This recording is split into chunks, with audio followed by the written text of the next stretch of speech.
최근에 일련의 맥락들이 홍범도 장군 흉상 이전하는 문제도 그렇고요. 말하자면 우파 진영에서 주장됐던 내용들이 최근에 있었고 그 다음에 이념과 실용 얘기가 나오니까 자칫하면 이념 과잉처럼 비춰질 수 있다는 거는 좀 뭐 우려스럽죠. 지난주에 이어서 계속 핫한 이슈입니다. 후쿠시마 오염수 방류, 그 후의 문제는? 후쿠시마 오염수 방류가 시작됐습니다. 무엇보다 이 직전에 한국 정부, 특히 국민의힘이 총선에 영향을 주지 않도록 조기에 방류를 해달라라는 비공식 요청이 있었다라는 일본의 언론사의 보도가 있었습니다. 이게 만일 오보라면 정말 대단한 오보이죠. 그러고 나서 환경부 장관과 또 국무조정실 1차관도 나서서 부인을 했지만 막상 대한민국 정부는 혹은 국민의당은 적극적인 반박이 없어요. 자, 왜 이런 걸까요? 혹시 요거에 대해서 우리 김재섭 위원장. 뭐 오보라는 발표를 분명히 했기 때문에 굳이 뭐 또 반박을 해야 되는지는 모르겠어요. 오보란 발표를 해당 언론사가 했습니까? 아니 저희 정부 입장에서 그 사실 아니다라는 얘기를 한 바로 제가 알고 있어요. 그래서 뭐 굳이 추가적으로 언급을 더 할 필요는 없을 것 같긴 한데 그러니까 요 기사가 나왔다고 해서 좀 안타까웠던 점은 뭐 저쪽이 오보든 뭐 그게 진실이든 그게 중요한 게 아니라 후쿠시마 오염수 방류와 관련된 문제를 그 이슈 선점을 이슈 주도권을 일본한테 주고 있다라는 게 저는 좀 안타까운 지점이죠. 그러니까 방류라는 게 사실 뭐 일본의 주권 문제인 거고 우리 뭐 IAEA 보고서에 따르면 안전하다고 하기 때문에 현재 과학으로서는 안전하다고 우리가 과학적으로는 이야기할 수 있는 거지만 그거를 정치적으로 어떻게 대응을 하느냐. 그다음에 후쿠시마 오염수 문제를 어떻게 국민들께 그 안전하다는 말하자면은 안심을 시켜줄 수 있느냐는 전혀 다른 차원의 문제인데 일본에서 이렇게 얘기 나오고 뭐 또 국내 대응에 있어서도 민주당 나쁘다, 민주당이 괴담이다라는 이야기만으로는 안심이 되는 건 아니거든요. 그렇죠. 그러니까 이런 면에 있어서 오히려 정부가 적극적으로 이슈를 주도를 해나가야 되는데 민주당 나쁘다와 일본 정부에서 약간 이렇게 뒤통수 먼저 치고 이런 것, 일본 언론이 이런 것들을 보게 되면 그런 건 좀 안타까운 부분이 있죠. 좀 궁금한 지점은 좀 그런 부분이에요. 그렇다면 이제 우리 정부에서 오보라고 이제 입장을 밝혔다면 국내 언론에서 오보를 냈을 경우에 우리나라 정부가 어떻게 했는지 우리 다 보고 있잖아요. 그럼 해외 언론이라 하더라도 정정보도 요청도 할 수 있고 이거에 대한 법적 조치도 분명히 할 수 있는데 여기에 대해서는 왜 무대응으로 일관을 하고 있을까요? 저는 이거에 대해서는 제가 이제 언론사 출신이잖아요. 이건 오보가 아닙니다. 왜냐하면 오보는 무조건 법적 조치를 해요. 그리고 법적 조치를 해도 오보가 아니라고 판결이 나는 경우가 반이 넘어요. 제가 기사를 쓰잖아요. 민주당이고 국민의힘이고 다 오보라고 해요. 오보라고 정치인은 다 오보라고 해요. 오보라고 하고 나중에 사실로 드러나는 거는 그 나중에 일이니까 상관없이 고소고발하거든요. 근데 이거에 대해서 아사히신문을 고소고발하고 아사히신문한테 정정보도를 받아내야 오보가 확정되는 거죠. 근데 아무 법적 조치 없이 오보다? 이거는 오히려 대통령실의 신뢰를 깎아먹는 겁니다. 진짜 오보면 조치를 해서 잡아내는 게 맞아요. 그래서 오보라는 거는 우리가 이제 법적이거나 아니면 합의적으로 정해지는 기준이 있잖아요. 뭐 그 기준에 미치지 않고 그냥 오보라고 대통령실이 주장하고 있는 상황이다로 볼 수 있는 거고, 그리고 두 번째로는 뭐 국민의힘과 민주당 모두 다 이 문제에 있어서는 되게 조금 아쉬웠다고 생각해요. 국민의힘은 조선일보랑 매일경제 같이 보수적인 데서도 썼는데 매경 같은 경우는 후쿠시마 그 이후라고 하면서 국민을 설득해야 할 일이 있다. 왜 국민을 설득 못해서는, 왜냐면 정치가 하는 일이 국민을 설득하는 일이잖아요. 왜 과학적인데 괴담을 믿냐고 다그치는 거는 정치의 일은 아니죠. 좀 설득하는데 문제가 좀 필요하고 민주당 같은 경우도 사실 사람들이 지금 민주당, 국민의힘 모두 내로남불이라고 하는 게 뭐 강경화 외교부 장관 말 계속 나오잖아요. IAEA 검증하고 하면 강경화 외교부 장관 말고 다른 분이 다른 그전 외교부 장관이 IAEA 정의용? IAEA 검증하면 따라가겠다. 강경화 장관은 일본 주권 문제다라고 얘기했는데 민주당이 그 얘기에 대해서 지금 박광원 원내대표는 IAEA 관련해서는 뭐 IAEA 문제 있다라고 얘기를 했거든요. 그러니까 이게 IAEA 문제가 있다고 IAEA를 믿겠다고 했는데 문재인 정부 때는 지금은 못 믿겠다라고 이렇게 바꾼 점 약간 설명해 줘야 될 것 같고 국민의힘도 마찬가지예요. 국민의힘도 그 원희룡 제주지사가 한 방울이라도 들어오는 거 용납 못하겠다라고 했거든요. 그리고 지금 국민의힘 대표님도 후쿠시마 반대한다. 아하. 그리고 그 전에 국민의힘 원내대표님은 이거 해양재판소에 제소해야 된다라고 얘기를 했어요. 예. 근데 이거는 둘 다 여야가 바뀌니까 뭐 아무 해명이 없어요. 네. 대체 그러면 국민의힘은 예전에는 예. 해양재판소에 제소해야 되고 한 예. 방울도 용납할 수 없다라고 했는데 왜 지금은 용납하게 되었는지. 민주당은 IAEA를 믿어야 한다고 했는데 갑자기 일본한테 돈 받는 IAEA는 못 믿겠다라고 하는 건지. 그렇죠. 양당이 그 해명은 좀 해놔야 됩니다. 그래서 아까 말했던 것처럼 입장이 바뀌었을 때 말이 바뀌었기 때문에 이런 것에 대한 과학적인 검증, 국민들이 안심할 수 있을 정도의 어떤 내용들이 필요하지만 여전히 국민들은 우려하고 걱정하고 있다라는 거죠.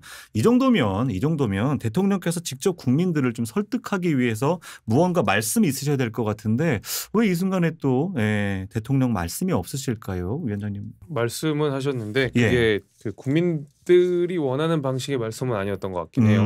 예를 들면 1+1을 100이라고 믿는 사람들이 있다. 뭐 누가 봐도 민주당을 겨냥하는 거고 뭐 괴담이라는 말씀을 하셨기 때문에 이제 민주당이 괴담을 유포하고 있다. 뭐 사실 이제 뭐 간접적으로 말씀을 하신 건데 제가 아까 말씀드린 대로 민주당이 나빴다. 그러니까 곧 후쿠시마 오염수와 관련돼서 국민들이 안정감을 느낀다는 전혀 아닌 내용이잖아요. 논리적인 가능성도 없는 내용이고 실제로 이제 뭐 수산물 판매량이나 윤석열 대통령 지지율, 국민의힘 지지율을 보게 되면 국민들께서도 이미 여기에 대해서 안전성 여부를 나름의 판단을 다 하고 계시는 것 같아요. 그러니까 그 가운데서 아직까지 이게 정말 위험한 건지 내 애한테 먹여도 되는 건지 불안해하는 분들이 분명히 있는 거거든요. 이게 안전한 거야 아직 판단이 서지 않은 분들이 계실 거고 그거는 전 전적으로 정부의 몫이라고 보거든요. 그게 이제 민주당이 나빴다를 때리는 방식으로만 해서는 그 불안감이 해소되지는 않을 것 같아요. 그래서 어제 이제 뭐 간접적으로 민주당이 이야기하는 불안전성에 대한 문제는 괴담이라는 말을 했지만 그거는 괴담은 괴담이고 안전하다는 얘기는 또 안전하다를 따로 해주셔야 되는 거니까 그 부분이 좀 전 채워지는 게 좋다고 그리고 사람들이 봅니다. 의문을 제기하는 게 이거예요. 그 1920년대에 나비랑 방사능으로 된 장난감들 미국에서 팔았거든요. 그 당시 과학으로는 안전하다고 했어요. 맞아요. 라듐을 먹었어요. 그때 실험으로. 그랬나요? 그 당시에는 안전하다고 했으니까 했는데 이게 30년이고 뭐 50년이고 방류한 뒤에 그 이후에 안전할지 아닌지에 대해서 우리는 모른다라고 답하는 게 맞는 거예요. 지금 과학 기술로는 안전하다고 하지만 그 미래에 우리가 있을지 모르는 일에 대해서 조금 더 보수적으로 대응을 하는 게 나쁜가라고 생각을 할 수 있는 거잖아요. 이 부분에 대해서 조금 설득이 조금 부족한 것 같아요. 저는 과학자들의 말을 믿어요. 그래서 지금 과학 기술로 안전하다. 바나나보다 피폭력이 적다라고 하는 사람한테 개딸들이 달려가서 교수님들 인스타 이런 데다가 페이스북에다가 국힘에서 뭐 공천 받으려고 뭐 하냐 이렇게 달거든요. 저는 그런 민주당 지지자들 너무 비과학적이고 너무 비도덕적이고 비윤리적이에요. 그렇게 린치하는 사람들. 그렇다고 하더라도 근데 말씀드렸다시피 민주당 지지자들이 엉망진창으로 행동하는 게 이게 안전하다 안 안전하다랑은 또 관련이 없거든요. 관련이 없어요. 그렇다고 해서 대통령은 설명할 일을 해야 되는 거죠. 그렇습니다. 대통령님, 우리 여기 나와서 설명 좀 해주세요. 너무 궁금해요. 그래서 아까 전에 김재섭 위원장이 한번 언급하셨어요. 뭐라 그랬냐면 1+1은 100 이런 거에 대한 것을 말씀을 언급을 하셨어요. 바로 그 장면인데 이때 뭐라고 또 말씀을 하셨냐면 이런 세력과는 우리가 싸워야 한다 이렇게 또 말씀을 하셨는데 사실은 그렇게 의심하고 우려하고 걱정하는 분들은 또 많은 국민들이기도 하거든요. 다시 또 생각해보면 국민들과도 싸우겠다라는 말인가라고 또 들릴 수가 있어서 저도 좀 걱정이 됐어요. 좀 이런 발언은 좀 어떻게 들리세요? 그러니까 싸워야 되는 건 좀 여당이 싸우고 대통령은 다 안아버리셨으면 좋겠어요. 그러니까 어차피 대통령께서 싸우시지 않다 하더라도 여당이 싸울 겁니다. 그리고 그리고 이제 여당 소속의 여러 방송 나가시는 분들이 또 싸워주실 거고 일단 대통령께서는 그냥 다 안아버리시고 그러면 더 좋지 않을까요? 근데 뭐 이제 대통령의 말에 이제 국민과 싸우는 거는 뭐 표현 자체가 좀 거칠긴 했어도 국민들과 싸우진 않겠죠. 그렇죠. 국민들의 지지에 힘입어서 대통령이 됐고 대통령 국정 운영을 하고 있는 상황이기 때문에 어디까지나 민주당의 초점이 맞춰져 있겠지만은 발언 자체가 좀 거칠긴 했죠. 그리고 이제 문재인 정부를 굉장히 뭐 강한 어조로 비난했더라고요. 보니까 그 뭐 분식회계라든지 이렇게 비난을 했는데 저는 뭐 비난할 수 있다고 봐요. 뭐 문재인 정부, 박근혜 정부 뭐 여지없이 비난했죠. 근데 비난을 할 때 약간 항상 명심하셔야 할 게 본인이 문재인 정부에 강요했다는 사실을 계속 잊고 계신 것 같아요. 문재인 정부가 분식회계를 하면 그 분식회계 못 잡아낸 사람 누굽니까? 문재인 정부의 검찰총장이 그거 잡아내라고 있는 사람이잖아요. 그래서 아니 전 정부 탓하는 습관은 그 민주당이고 국민의힘이고 뭐 정의당도 마찬가지예요. 뭐 다 고쳐야 되는 습관 같아요. 남탓 습관 버려라. 아니 그러면 정권 교체를 왜 했어? 그러니까 국민이 윤석열 대통령을 뽑은 거는 민주당이 너무 혐오스럽고 싫으니까 뽑은 거거든요. 그러니까 본인이 그럼 그 똥을 치우라고 했는데 아 여기 똥이 있네 하면서 이 똥 때문에 난 못 살아 하면 그 사람 우리 왜 뽑았습니까? 좀 치워주세요, 대통령님. 네. 사랑해요. 조심하세요. 이제 도청당합니다. 죄송합니다. 안개 부장님도. 그 농담이에요. 이게 써 있어서 읽은 거예요. 제 의도가 아닙니다. 물론 이제 우리 위원장님 얘기처럼 뭐 국민을 대상으로 했겠냐라는 또 말씀도 하셨지만 또 어쨌든 이념이라는 말씀을 꾸준히 강조하시면서 다른 이념을 갖고 있는 또 국민들과는 뭔가 갈라치기 하는 것 아니냐라는 또 우려 섞인 이야기들도 나옵니다. 이거에 대한 대통령의 생각을 좀 짐작해 볼 만한 그런 발언이 있어서 우리 자료를 한번 좀 보도록 하겠습니다. 국가가 지향해야 될 가치는 또 어떠냐? 제일 중요한 게 이념입니다. 철진한 이념이 아니라 나라를 제대로 끌고 갈 수 있는 그런 철학이 바로 이념입니다. 철진한 엉터리 사기 이념에 우리가 매몰됐고 또 거기에 대해서 우리가 우리 당은 이념보다는 뭐 실용이다 하는데 기본적으로 분명한 이런 철학과 방향성 없이 실용이 없습니다. 국가 안보, 또 군, 공안기관, 공권력을 집행해야 되는 이 법집행기관, 또 우리의 이런 경제 이런 정책들 세부적으로 다 뜯어보니까 이거 정말 표도 안 나고 이거 조금씩 내실 있게 만들어 가는데 벌써 1년 한 서너 달이 훌쩍 지났고요. 그리고 우리가 지금 국회에서 여소야대에다가 언론도 지금 뭐 전부 야당 지지 세력들이 잡고 있어서 그저 24시간 우리 정부 욕만 합니다. 대통령께서 계속 강조하시는 여러 가지 이념들이 있습니다. 절대 용인할 수 없는 뭐 공산 전체주의 이런 이야기들도 하셨고 오늘 이 연찬회에서의 발언에서도 철진한 이념이라는 표현을 좀 쓰시는데 과연 이런 이념은 어떤 이념을 말을 하는 건가? 요거에 대해서 또 어려운 질문 계속 드리는데 철진한 이념 뭐 공산주의 이념이죠 뭐. 뭐 체제 경쟁에서 실패한 이념이기도 하고요. 뭐 그런 얘기를 하셨는데 뭐 이야기가 제 기억으로는 실용 얘기를 하시면서 이념, 그러니까 지향점이 있어야 방향이 결정된다. 실용도 이제 그 가운데서 이해된다라고 이야기를 하셨지만 뭐 100번 동의하는 얘기입니다. 100번 동의하는 얘기인데 이게 이제 자칫 이념 과잉처럼 비춰지는 거는 또 그럴 수 있거든요. 왜냐하면 또 그 최근에 일련의 맥락들이 홍범도 장군 흉상 이전하는 문제도 그렇고요.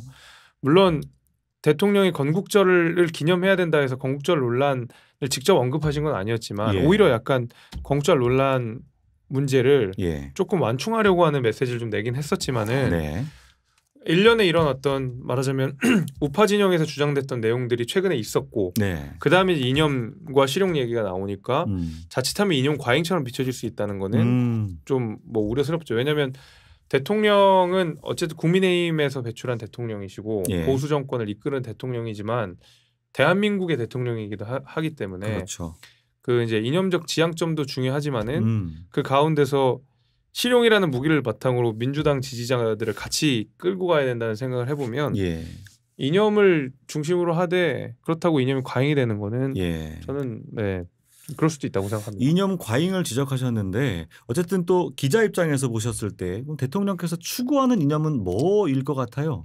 정치인들한테는 승리가 이념이죠. 승리가 이념이다. 이분들이 이런 얘기를 하는 이유가 있습니다. 그 좌든 우든 상관없이 선거 직전에 이념이나 추상적인 얘기를 꺼내는 이유는 딱 하나예요. 자신의 실용적인 경제나 민생 이슈가 모두 실패했을 때 꺼내는 거예요. 가령 우리 존경받는 미국의 그 오바마 대통령 같은 경우도 경제 정책이 엄청 나락으로 떨어지고 나서 선거 직전에 꺼내든 게 바로 동성 결혼 이런 이슈였어요. 예. 당시에 그걸 꺼내가지고 갑자기 그거 찬반으로 옮겨붙게 만드는 거죠. 정치인들은 사실 비슷해요. 근데 뭐 거기는 이제 좀 왼쪽이지만 우리 오른쪽에 있는 뭐 윤석열 대통령도 만약에 내가 경제를 너무 잘했어. 부동산 예. 이슈 뭐 그 일자리 문제 너무 해결 잘했어. 예. 그럼 이 얘기 꺼낼까요? 이념보다 실용이 중요하다고 했을 겁니다. 지금 실용보다 이념이 중요하다고 얘기하는 거는 실용의 영역에 있어서 실패를 자인하는 것과 별반 다르지 않다는 생각이 좀 들고요. 네. 그리고 저는 그 측면에서 이념을 꺼내서 이길 수는 있는데 이념도 잘못 꺼냈어요. 사람들이 민주당을 싫어하고 혐오하는 이유는 내로남불, 불공정, 네. 엉망진창 이런 것 때문이에요. 공산주의자라서 싫어하는 게 아니에요. 만약에 꺼낼 거였으면 조금 현대적인 자신이 집권하게 된 이유인 뭐 공정상식, 네. 뭐 김재섭 위원장님도 말씀하셨지만 그런 걸 꺼내면 되지. 너무 뜬금없는 걸 꺼내가지고 이게 이념 공격이 자기에게 득이 되는 것도 아닙니다. 지금. 예, 이념 과잉을 말씀하셨는데 그 이념마저도 지금의 현 시점에 맞지 않는 이념을 꺼내드셨다. 예, 제가 어제 간단히 뭐 톡에서도 얘기했지만, 그러니까 지금 싸우는 지점이 막 전 세계적으로 뭐 이제 AI다, 뭐 초전도체다 이걸로 막 싸우고 있는데 윤석열 대통령이 갑자기 딱 나오더니 이제는 칼라 TV가 대세입니다. 흑백 TV 만드는 사람 다 없애겠습니다. 예. 저는 LED TV를 만드는데요. 막 얘기하는데 LED TV고 뭐고 중요하지 않다. 칼라 TV를 만들어야 됩니다. 네. 계속 이렇게 얘기하는 거예요. 사람들이 설득이 안 되지 그러니까. 맞아요. 저는 사실 뭐 그런 의미보다는 제 개인적인 생각인데 저는 보수 정권의 그러니까 보수 정당의 몸을 담고 있는 입장에서 뭐 이념 논쟁이 오래된 것이라고 생각하지는 않아요. 뭐 돌고 돌아서 또 이념 논쟁이 필요할 땐 또 하다고 생각하는데 이제 제가 우려스러운 지점은 이제 그 이념 과잉이라는 면도 있지만은 기본적으로 우리 보수 정당에서 내서야 되는 이념이 뭐냐라고 주장했을 때 대답을 잘할 수 있는 사람이 저는 거의 없다고 생각합니다. 왜냐하면 저희가 2017년에 박근혜 대통령 탄핵당하고 나서 여러 가지 그 보수 정권의 정체성이 뭐냐라는 움직임들이 굉장히 많았어요. 그 가운데서 예를 들면 그 당시 이제 바른정당 계열이었던 분들이 이제 공화주의를 들고 나왔던 거고요. 공화주의라는 것도 굉장히 사실 뭐 어떻게 보면 원래 오래된 내용이었지만 갑자기 정체성을 찾다 보니까 괜찮아 보이는 거 가져왔거든요. 그리고 뭐 공동체 자유주의 누군가는 그걸 또 들고 나왔고 하면서 보수 정권의 이념 논쟁을 그때부터 막 한참 했었어요. 그렇죠. 왜냐하면 보수 정당이 망했기 때문에 보수 정당을 다시 살리려면 보수라는 이름은 못 쓰겠고 다른 멋있는 이름을 써야 되겠는데 이러면서 사실 보수 진영 내에서 뭐가 우리 보수의 이념이라는 얘기는 한참 동안 있었는데도 아직까지 정립이 안 돼 있어요. 왜냐하면은 기본적으로 보수 정당은 반공기치로 여기까지 왔던 정당이었기 때문에 이념적 정립성이라는 게 사실 없거든요. 근데 지금 다시 어떤 우리가 이념 논쟁을 가지고 와서 우리의 이념이 뭡니다라고 얘기를 못할 거라는 거죠. 저는 그게 사실 우려스러워요. 되게 보수의 이념이 저는 진보 이념보다 훨씬 스펙트럼이 넘다고 생각하거든요. 그럼 여기 가운데서 A라는 보수 정치인이 주장하고 있는 이념과 B라는 정치인이 주장하고 있는 보수 정치의 이념은 굉장히 많이 다를 거거든요. 근데 우리의 이념이 이거고 이대로 가야 됩니다. 라고 했을 때 그 방향성은 명확한가? 저는 그 의문이 좀 들었어요. 아니 기자님의 말과 우리 위원장님 말이 참 잘 연결이 돼요. 그 이념은 승리다. 근데 이 승리를 위해서 그 넓은 스펙트럼 중에 선택했던 그 스펙트럼이 과연 지금 보수의 이념에 적절한가라는 이제 비판을 해주신 거예요. 그리고 이제 보수적인 중앙일보의 정치부장님이 칼럼에 이렇게 썼어요. 뭐라고 했습니까? 자유민주주의 수호를 당연히 찬성하는데 자유민주주의는 그 이념과 사상의 다양성인데 이렇게 하나의 이념을 자기가 정해서 그걸 탄압하겠다라고 하는 게 과연 자유민주주의냐 그것이야말로 공산 전체주의다라고 비판을 했는데 진보 진영도 아니고 보수 진영에서 나온 목소리니까 조금 귀담아 들으면 좋지 않을까. 또 그런 점에서 과거 노무현 대통령이 했던 말도 기억이 나요. 자유주의 리버럴리스트라고 전 늘 생각하는데 그때 노무현 대통령께서 했던 말이 진정한 자유주의가 완성되려면 우리가 공산주의도 마음껏 지지한다고 말할 수 있을 때 비로소 가능하다 이런 얘기를 하셨어요. 그런데 그런 면에서 일면 또 자유주의가 지금 우리 사회에 오롯이 그 가치를 가지고 있는가 그것도 좀 우리가 짚어봐야 될 것 같고요. 자, 승리의 이념, 승리의 승리라는 이념을 위해서 가장 중요한 건 결국은 민생이고 경제죠. 그래서 제가 좀 여쭤보고 싶은 거, 우리 정부가 금년 하반기부터 내년까지 경제가 정말 안 좋을 것 같은데 이 정부가 경제와 민생을 위해 준비하는 대책은 뭐가 있어요? 많이 있습니다.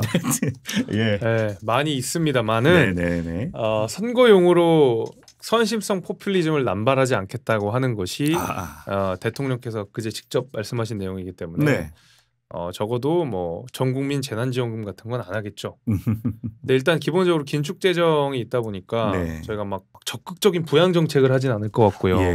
보니까 지금 이제 대부분의 이제 지자체, 광역 지자체 단체장들 이야기도 원래는 이제 사실은 이게 BC를 통과를 해야 우리가 뭐 좀 철도도 놓고 뭐 굵직굵직한 사업들 좀 했는데 이번 정부에서 굉장히 좀 깐깐하게 하시는 것 같아요. 그러니까 아무래도 긴축 재정이다 보니까 어쩔 바이긴 부분이긴 한데 그래서 저는 이제 외교에 있어서는 완전히 매파기 때문에 우리 윤석열 정부의 외교 노선에 적극 지지하는 바입니다만은 기본적으로 우리가 대중 수출 무역이 엄청 떨어지는 건 사실이지만 그렇죠. 중국은 원래 그런 나라예요. 중국은 보면 자기네들 필요하면 수입하고 사이가 아무리 나빠도 사이가 좋아도 자기한테 필요 없으면 수입 안 하는 나라거든요. 그렇죠. 원래 그래요. 지금 최근에 우리가 대중 그 외교가 최악이다라고 얘기했지만 얼마 전에 유커들 다 한국으로 보내잖아요. 그러니까 이런 걸 생각해 보면 결국 우리가 팔로로 해야 되는 것은 미국과 그다음에 자유민주주의 국가, 서방 자유민주주의 국가 일원들, 그다음에 특히 이제 유럽 국가들 여기 이제 구매력이 높기 때문에 그리고 우리는 이쪽으로 방향을 틀어야 된다. 아니 중국을 포기한다고 뭐 서방 자유민주주의 국가들이 무역이 열리냐? 뭐 이 물음에 대해서는 열리죠. 왜냐하면 기술 표준들이 달라지고 있기 때문에 중국을 위주로 한 기술 표준과 이때 자유민주 진영 간의 기술 표준이 달라져서 이번에 우리가 선을 타야 돼요. 그냥 뭐 어떤 이념적인 논쟁을 떠나서 저는 그런 의미에서 구매력이 굉장히 더 좋은 유럽 국가들이나 이쪽으로 대한민국의 판로들이 개척될 가능성들이 굉장히 높아졌기 때문에 이런 것들은 장기적으로는 저는 굉장히 좋을 거라고 봅니다.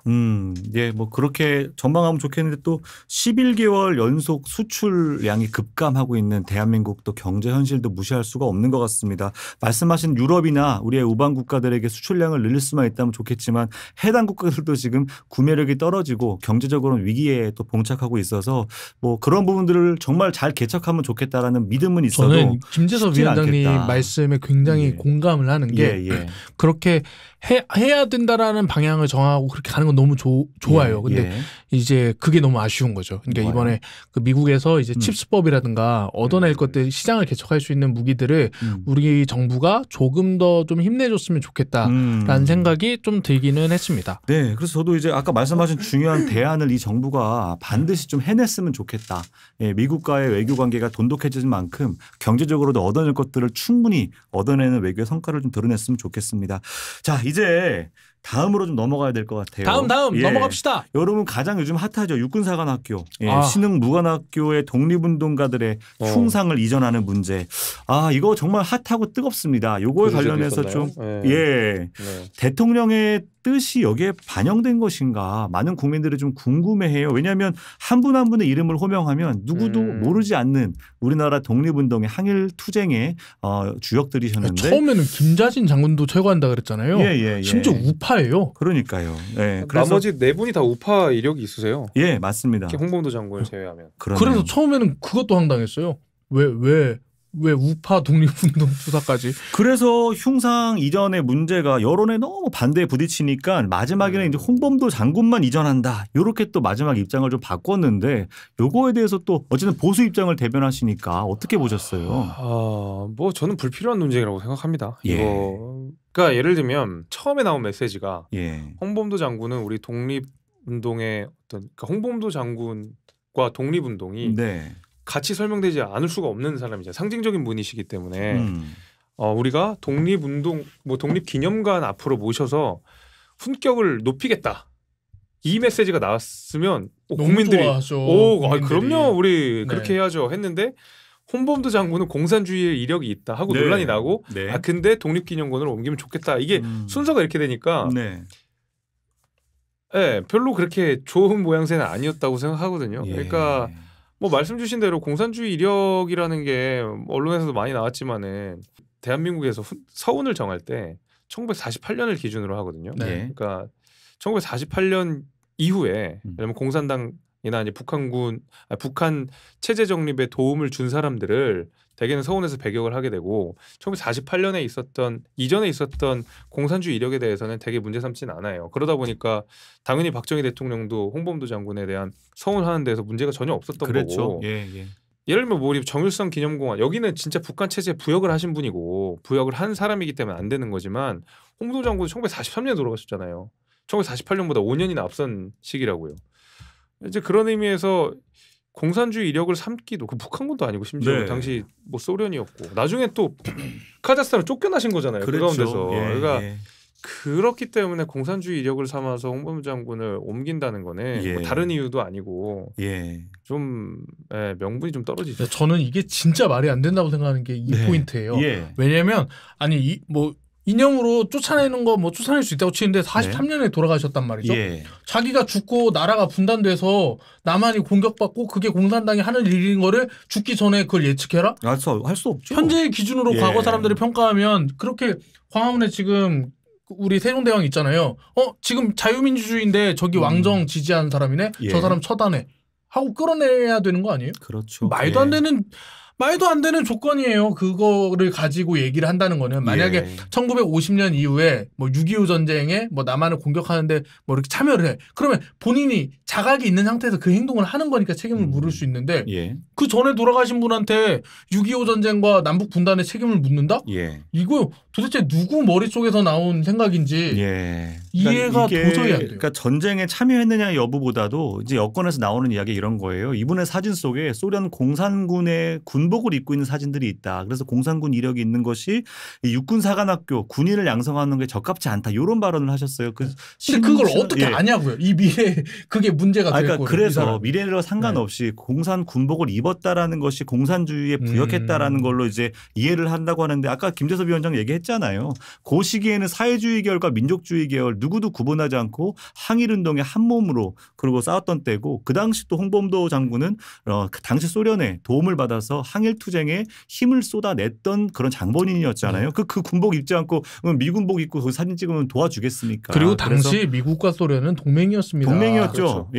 미국과 소련이 동맹이었어요. 근데 거기에서 그러면 말이 안 되잖아요. 맞습니다. 동맹인데. 그래서 홍범도 장군 말씀하십시오. 그러니까 이게 어떻게 보면 좀 뭐 부차적인 논란이긴 한데 그러니까 지금 일각에서 나오는 얘기가 홍범도 장군을 말하자면 현창하는 일들이 문재인 정부 때 좀 많이 이루어졌다. 이제 이런 것에 대한 어떤 반사작용 아니냐라는 비판들이 좀 있었는데 차라리 그런 지점을 지적했다 그러면 저는 뭐 납득이 돼요. 왜냐하면 저 홍범도 장군 개인의 문제가 아니라 그 유해를 이전한 문제는 또 다른 또 문제가 있거든요. 왜냐하면 카자흐스탄에 있는 고려인들의 구심점이 없어졌다는 면에서 유해 이전이 반드시 옳았냐 하는 문제는 우리가 지적할 수 있어요. 그런데 제가 아까 말씀드린 대로 갑자기 처음에 나왔던 거는 그런 주장도 아니었고 뭐 육군사관학교 뭐 예를 들면 한국광복군 부터 시작해가지고 뭐 거기에서 예를 들면 공산주의와 싸운 분들을 놓겠다라고 했던 것도 아니었고 그냥 갑자기 어느 날 홍범도 장군의 공산주의 이력이 대뜸 나왔던 거고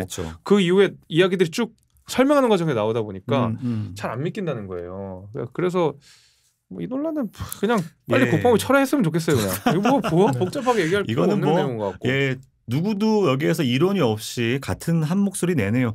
홍범도 장군의 생애를 돌아보면 심지어 귀순을 권유했던 것을 거부했던 그의 아내와 일본군들에게 이용당했던 아들들이 또 상해에서 그렇게 돌아가셨지 않습니까? 소련 탄압으로 인해서 중앙아시아로 또 이주하면서 말년에는 결국 고려인으로 극장의 수위로 있다가 돌아가시는 걸로 저희가 알고 있어요. 그게 1943년인데 타국에서 외로운 죽음으로 소위 말하는 풍찬 노숙하며 계시던 분을 2021년인가요? 그때 돼서야 유해를 이제 겨우 우리나라에 모셔왔죠. 그 이전까지 돌아보면 박정희 대통령도 1962년인가 그때 이제 우리가 훈장을 그리고 2016년인가 5년인가 홍범도함 잠수함을 또 우리가 그 이름을 붙였고요. 그러할 정도로 보수와 진보 상관없이 우리가 기리는 항일 독립운동가였습니다. 별건 아닌데 이분이 스나이퍼로 되게 유명했대요. 스나이퍼. 강원도 촬영에서 호수였잖아요. 타사상 쏴가지고 저격수로 네. 일본군 10명을 잡은 적도 그래서 있다. 이게 항일 게릴라전에서 가장 뛰어난 군인이었다. 그런 면을 좀 상기시켜드리고요. 이분이랑 같이 배그를 하면 이길 수 있다. 이런 부분들에 대해서 윤 대통령께서 독립운동의 역사에 손대는 이유가 뭘까? 전 다시 한번 좀 질문드리지 않을 수 없는데 혹시 몰랐겠죠. 네. 저는 답하지 않으시겠습니까? 답하지 않도록 하겠습니다. 몰랐겠죠. 알고 그랬겠어요. 여기에서 자연스럽게 옥소 시민들의 의견도 한번 들어보도록 하겠습니다. 이번 주 이슈들이 굉장히 특이한 게 보수 대통령이 얘기하는데도 보수 진영에서 되게 찬성률이 낮아요. 한번 띄워주시죠.